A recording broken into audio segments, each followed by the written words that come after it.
Steam Next Fest, a wonderful opportunity for upcoming games from small developers to dish out some demos to gain some new players before releasing. I love this for small indie developers, so I did my part and sifted through to find some interesting games, some of which I added to my wish list in anticipation for the release, and to help you guys find some you might have missed that I think are worth your time. There's no particular order, but I did save the one I'm most excited for last, so stick around to see what it is. Without further ado, let's get into it. Today's mission? To rescue the influencer princess from the robot scum. She's got 2 billion followers, you know! The first moderator to rescue her on livestream wins the prize! Ready, go!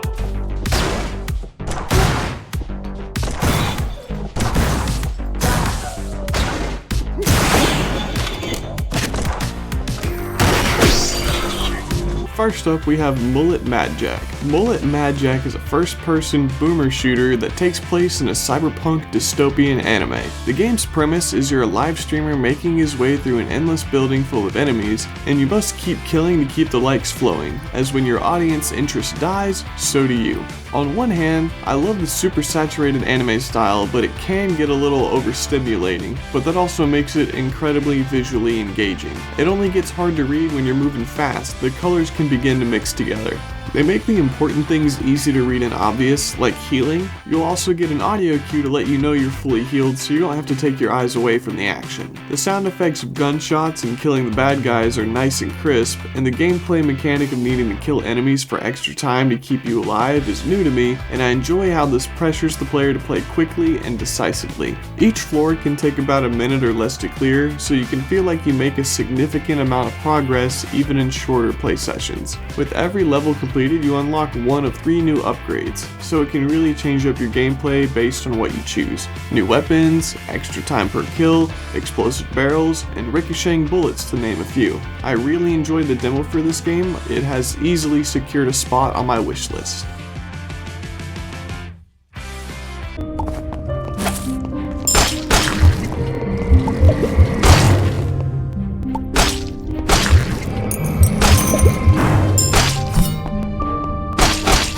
Next up, we have NeverGrave. NeverGrave is a 2D platformer, Metroidvania-inspired roguelike with base building elements. You play as a hat that possesses the body of a witch girl. This is an important distinction because sometimes you can possess other creatures and use their combat abilities in the dungeon, effectively giving you a second life to explore through the dungeon, which is beneficial when the rarer resources become more plentiful the further down you go. You don't have to worry about losing any resources you collect, as they automatically get stored away. I like this as it makes the game casual with lower stakes. You don't get frustrated at losing a rare item you really needed for the next upgrade. You get materials from killing monsters, destroying crates, and sometimes finding trees and stone deposits within the dungeon.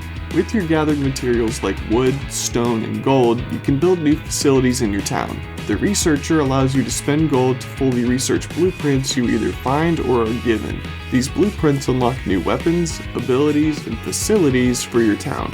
One such facility is a monument where you spend resources to gain new combat skills and strength, so as you progress you'll see growth in yourself and your town. The gameplay is fun, and the monotony gets broken up by learning new spells from the researcher. The only issue I had was with the audio. I experienced a lot of popping sounds, so I had to play this game completely silent. This game kind of is like Stardew Valley combined with Dead Cells. It's interesting enough to make it on my wish list, but it'll need some audio fixing before I revisit it. Still worth keeping an eye on.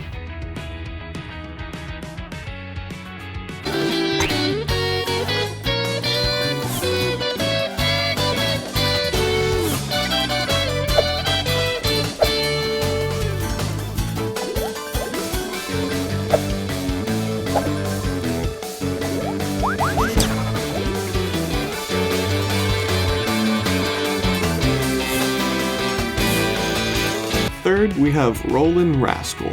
Rollin Rascal is a fast-paced 3D platformer that oozes love and nostalgia for 3D Sonic games. The soundtrack is the perfect accompaniment for speeding around the world. The level design is really well thought out to be seamless while testing your reflexes. There are lots of interactable platforming tools like rails to grind, bouncing platforms, cannons that shoot you out, and poles to swing and leap from.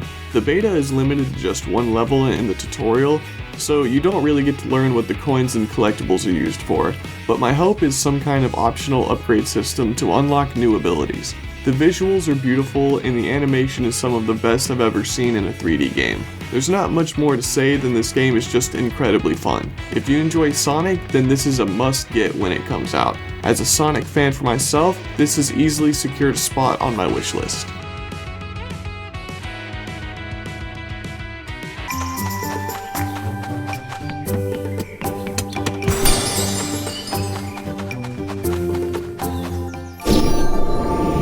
Next is Nightstones. Nightstones is a 3D story adventure game that boasts an open world. The 3D modeling and designs are cute, and the world is well crafted and full of life, even from the limited demo. Going in, I expected some light hack and slashing, but combat is more puzzle oriented. As shown by the plant guys from the beginning cave, you have to come at them from behind and be careful in your approach so that they don't attack you when they get line of sight. The demo is pretty minimal in exploring what the game has to offer, but I'm still looking forward to it due to the main mechanic of things changing during the day and night. The game gets its name from these Nightstones that you activate to make new terrain and characters appear depending on the time, if it's day or night. There is also the glider you receive at the end of the demo, so there's potential for some interesting platforming puzzles. This game has tentatively made it onto my wishlist.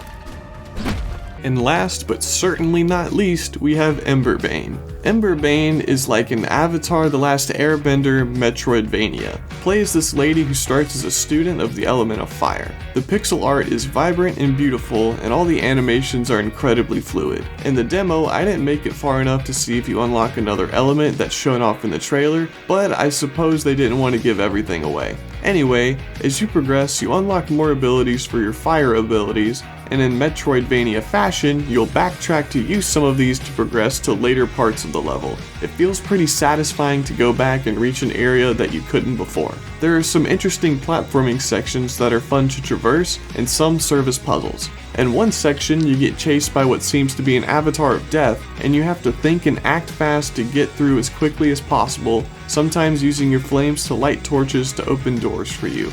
It's good fun. In addition to more traversal options, these abilities give you new options in combat and feels incredibly rewarding to string together different attacks to clear out enemies. I can only imagine how fun it's going to be to unlock different elements and use them one after another. The movesets will probably be very different for different applications. I can't wait to see them in the full game.